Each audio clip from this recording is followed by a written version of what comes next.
दोस्तों, जम्मू कश्मीर भारत का एक ऐसा स्टेट है जिसकी वजह से भारत का पाकिस्तान और कुछ समय से चाइना के साथ भी कॉन्फ्लिक्ट बना रहता है। लेकिन दोस्तों, क्या आपको पता है कि पार्टीशन के समय जम्मू कश्मीर न तो भारत का हिस्सा था और न ही पाकिस्तान का। यहाँ एक इंडिपेंडेंट राजा का राज था जो जम्मू कश्मीर को इंडिपेंडेंट रखना चाहते थे।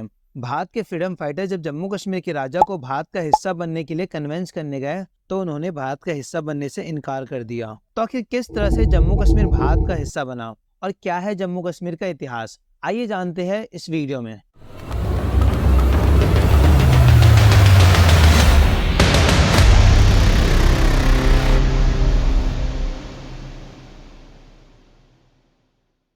ये है भारत, हमारा भारत, जिसे 15 अगस्त 1947 को लगभग 200 साल बाद अंग्रेजों से आज़ादी मिली। उस समय भारत 565 प्रिंसली स्टेट्स में बटा हुआ था।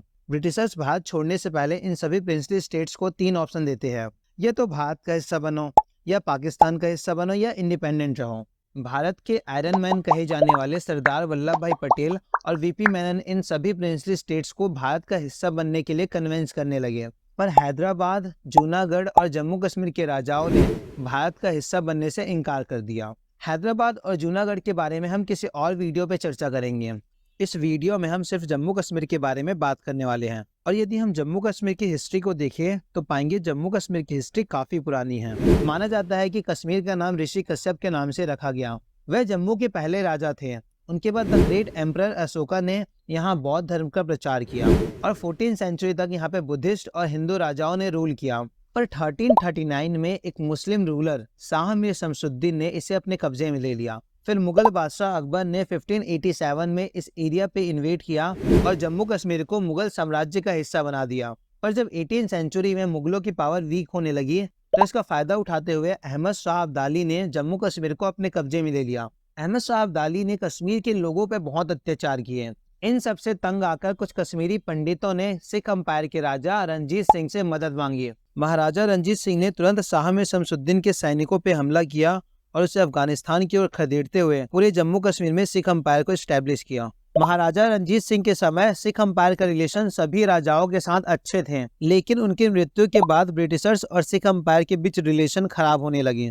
कॉन्फ्लिक्ट इतना ज्यादा बढ़ गया कि ब्रिटिशर्स ने कश्मीर में अटैक कर दिया, जिसकी वजह से 1848 में सेकेंड एंग्लो सिख वॉर लड़ी गई और कश्मीर को ब्रिटिशर्स ने गुलाब सिंह डोगरा को 1 लाख ब्रिटिश पाउंड के बदले बेच दिया। गुलाब सिंह डोगरा वही थे जिनको महाराजा रणजीत सिंह ने जम्मू का राजा बनाया था। गुलाब सिंह डोगरा के पास कश्मीर का भी कंट्रोल आने के बाद पूरा जम्मू कश्मीर डोगरा साम्राज्य के अंडर आ गया था। गुलाब सिंह डोगरा के बाद उनके बेटे रणबीर सिंह, उनके बाद उनके बेटे प्रताप सिंह और 1925 में प्रताप सिंह के बेटे हरि सिंह को जम्मू कश्मीर का राजा बनाया गया। महाराजा हरि सिंह ही पार्टीशन के समय जम्मू कश्मीर के राजा थे और उन्होंने ही भारत का हिस्सा बनने से इनकार कर दिया था। लेकिन पाकिस्तान जम्मू कश्मीर को अपना हिस्सा बनाना चाहता था, इसलिए 22 अक्टूबर 1947 को पाकिस्तान ने जम्मू कश्मीर पर ट्राइबल अटैक करवा दिया।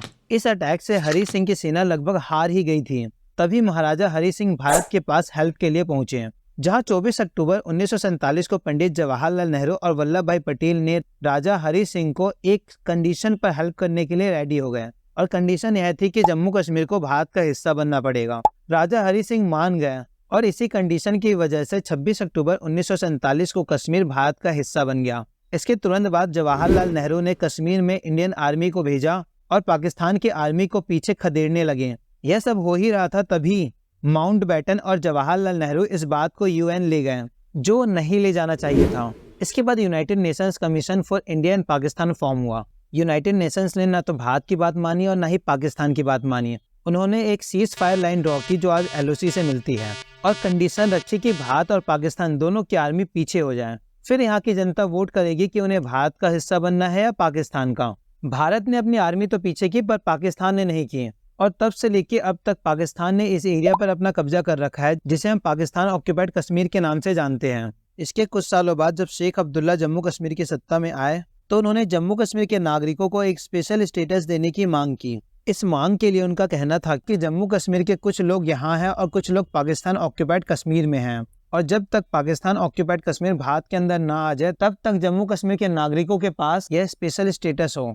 भारत के प्रधानमंत्री जवाहरलाल नेहरू और राजेंद्र प्रसाद मान गए और जम्मू कश्मीर में आर्टिकल 370 और 35A लागू किया गया। लेकिन दोस्तों 5 अगस्त 2019 को मोदी सरकार ने इस आर्टिकल 370 और 35A को रिमूव कर दिया और जम्मू कश्मीर को 2 यूनियन टेरिटरीज में डिवाइड कर दिया, एक जम्मू कश्मीर और दूसरा लद्दाख। इसके अलावा दोस्तों चाइना ने भी अक्साई चीन के एरिया को अपना बताकर अपने कब्जे में ले रखा है। इसकी वजह से 1962 में इंडिया और चाइना के बीच वॉर भी लड़ा गया, जिसे 1962 का सीनो इंडियन वॉर के नाम से जाना जाता है। लेकिन दोस्तों इसका कुछ खास रिजल्ट नहीं निकला, जिसकी वजह से अब तक अक्साई चीन का ये एरिया चाइना के कंट्रोल में है। दोस्तों इसके बारे में हम किसी और वीडियो में डीपली बात करेंगे। और इस तरह जम्मू कश्मीर का 30% एरिया पाकिस्तान के कंट्रोल में है और ऑलमोस्ट 20% एरिया चाइना कंट्रोल करता है। इसी वजह से भारत का इन दोनों देशों के साथ कॉन्फ्लिक्ट बना रहता है। दोस्तों जम्मू कश्मीर का ये एरिया भारत का है और जान दे देंगे इसके लिए, क्या बात कर रहे हो आप? इसे वापस लेने के लिए भारत सरकार ने कई कदम भी उठाए हैं। और आप क्या सोचते हो जम्मू कश्मीर के बारे में कमेंट बॉक्स में जरूर बताएं। मिलते हैं दोस्तों किसी और वीडियो में, तब तक के लिए जय हिंद जय भारत।